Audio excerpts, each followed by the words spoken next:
అయినప్పటికీ తమ సంతానంలో ఏదైనా దోషం కనిపించినప్పుడు వారి తల్లిదండ్రులు ఆశ్చర్యంతో దుఃఖంతో దిగ్భ్రాంతులవుతారు.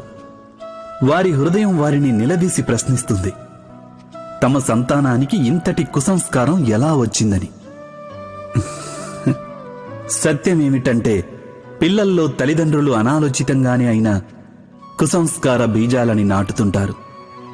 అవి వారి పిల్లల మనోఫలకం మీద కుసంస్కార వృక్షాలై పెరుగుతాయి. అనగా తమ సంతానం సంస్కారవంతులుగాను ధర్మబద్ధంగాను ఉండాలని ఆశించే ప్రతి తల్లి తండ్రి ముందుగా తమ మనసులోని కోరికలను నియంత్రించుకోవడం అనివార్యం కాదంటారా?